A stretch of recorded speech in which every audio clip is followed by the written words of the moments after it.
Morning everyone, how are you guys doing? I hope you are well. Today is a bit of a different video because I am filming with 4x4s. Now let me explain that in a bit, but I am back with George, GMK, over here. You can follow on Instagram, GMK001 and all the other places.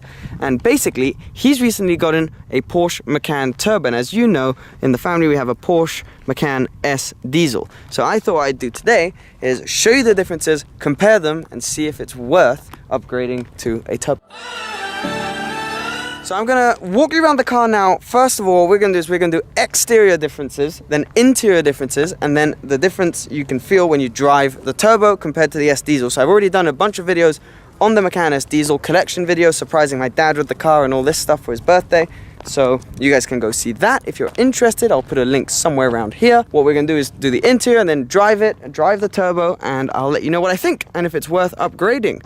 But interesting looking cars. I don't know if you would be able to tell straight away from the outside if there are differences, but let's walk you around the little differences right now. First exterior difference is very, very small, but you can tell are these sort of front LED running lights. So I only have one on the S diesel. On the Macan Turbo, you have these two little running lights, and on this car, they've actually been painted black here with a black grille, which looks really nice.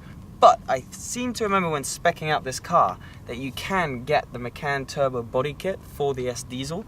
It's like 8,000 euros or something though. The front little fog lights here are different, so basically the whole front bumper is slightly different. You can't tell unless you look carefully, but there is a little difference here. So let's move a bit further back in the car and I'll show you the other differences that there are between this one and this one. So one thing which doesn't apply on these particular cars are the rims. These are the Macan Turbo rims, but I love them so much. They're 22-inch rims. That I actually spec them on the S diesel. They're about between 4,000 and 5,000 euros, but I think they look so good that you just had to do it. So these are the turbo rims, so normally you wouldn't see the diesel with these. On this car, he's got the colored logos. I went for the black and white sort of logo there. Another difference on these particular specs, if we move back a tiny bit, as you'll see, there's this sort of like little area here, which is usually plastic. This is just plastic, but you don't really see it because it's a dark color. But on a white car, you really notice the plastic. Whereas here, it's been specced out in carbon. So that isn't standard on the Macan Turbo, but George being spec god, he has specced that on. I've just been corrected, not 22-inch, 21-inch. My bad, sorry, let's continue. One little thing that we've actually both specced on our cars is you can get this whole surround here and these little in-between door parts in piano black. So we've both specced those, but something I spec that George doesn't have on his are these roof sort of holders here that you can use to put your ski box and things like that, and also got those in black. We've both also got the privacy glass, but where things get really different, where I can always tell if it's a turbo or not, are around the back, and particularly with the exhausts. This is on the S diesel. You have 4, so on each side you'll have 2 circular exhausts and a little diffuser here. Because if we just run over to the Macan Turbo now, I'll show you what it's like on that car. Around the back with the Macan Turbo, you've still got the 4 exhausts, but this time they're more of sort of a rectangular square shape. And also, it's been specced out on this car to have the diffuser in aluminium. On mine, it's just plastic, basically. Then obviously, you've got the logo up here, which is a bit of a giveaway, but you can spec it so it doesn't have that. What I'm gonna do now is I'm gonna show you what both of these cars sound like when you're revving them, so you can tell the difference.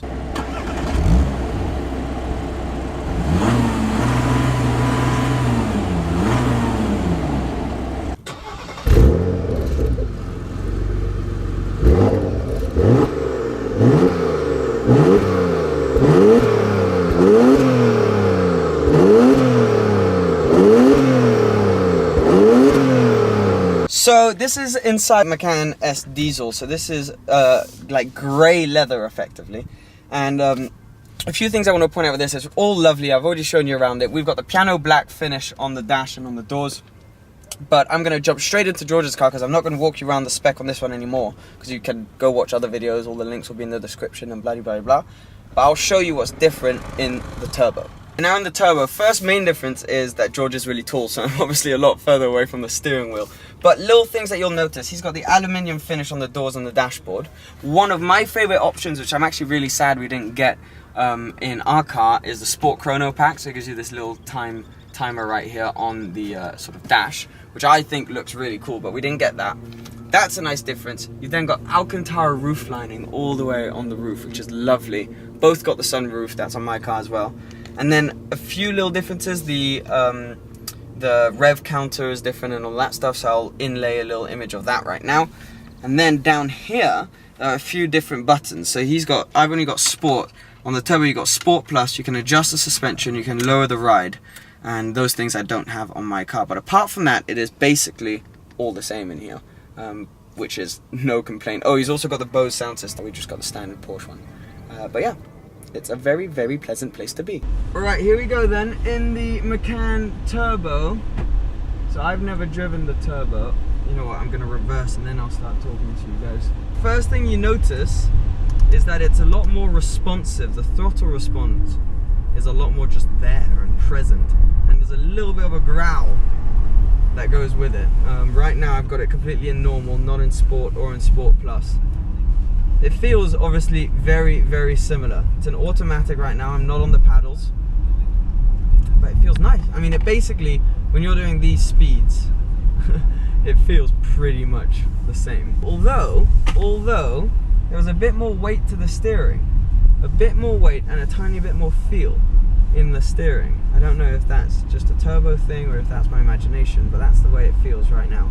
So we're going to go on to what you guys know to be as one of my favorite roads, and we're going to experience the acceleration, the noise, and the response.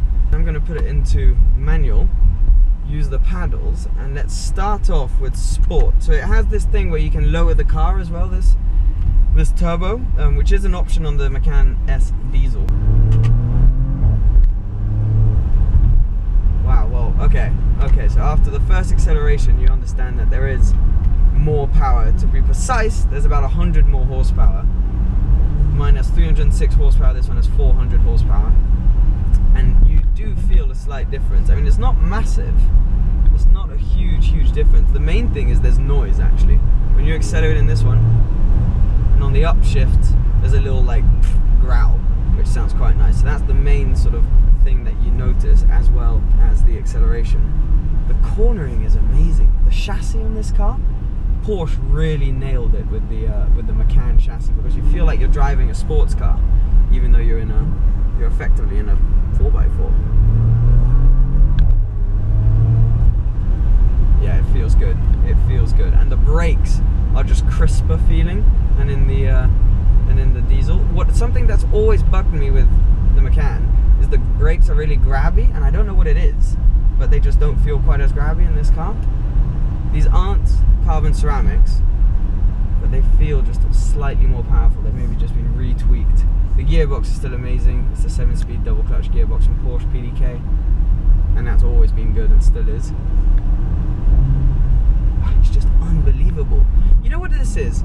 It's like my car, or my family's car, just sort of turned the notch up to 11 effectively. So it's so similar, but different in every little way possible. And the acceleration is just that little bit better. And the noise, yeah. This is nice. This is really nice. The steering's a tiny bit heavier, the brakes are a tiny bit crisper, the acceleration is a tiny bit more powerful, the noise is a tiny bit louder, but everything put together makes it just really nice. It's kind of the difference you feel when you drive like a 458 or a 458 Speciale. It's like everything is just slightly better, and you do feel it, you really do. I'm not going to repeat myself because I've already said it in the diesel. Just the general feeling of this car, like the quality feel and sort of this sturdy feel, it's something you can't really sort of talk about, and words don't really do it justice. But when you're in this car, you feel solid and you feel just luxurious, and like you can just sort of take over the world. And that's the way this car makes you feel. It's slightly lower as well, and you do feel that due to the suspension. So what I'm going to do is I'm going to pop it into Sport Plus.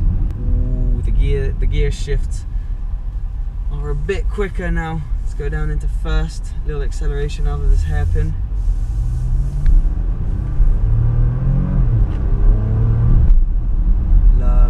Lovely, lovely, lovely feeling car. Sport Plus, here we go.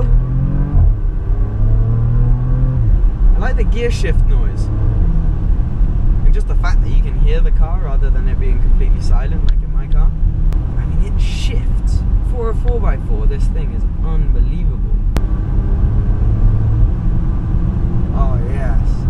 It's like a surge of power.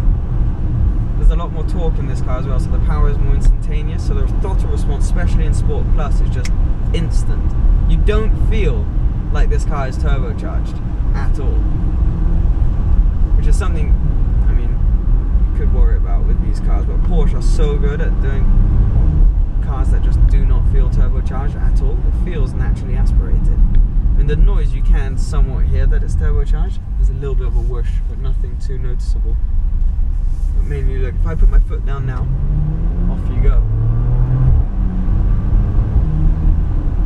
What a pleasant car. And that's my conclusion, really. There's not much else I can say apart from this car is, surprisingly, it's better. I'm kidding, of course we knew it would be better. It's a more expensive, tweaked version of the S diesel. Is it worth the extra money? If you have it, why not?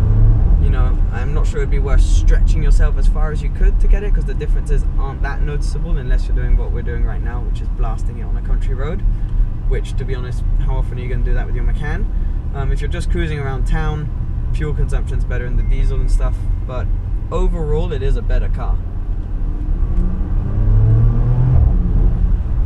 And it makes a noise, which is something that you can't really put a price tag on in these cars. Conclusion is, I like this car, and yes, it is better than the S diesel. Okay guys, that's pretty much it then from the Porsche Macan sort of review. Turbo or S diesel, depends what you're going to use the car for. If you're going to thrash it, get the turbo. If you're going to just poodle around town or go on long trips, then get the S diesel. And it all depends also on your options that you get in the car. But anyways, thank you so much for watching, guys. I will see you again for another video very soon. Remember to go follow George on Instagram and all the social medias. And yeah, please remember to subscribe.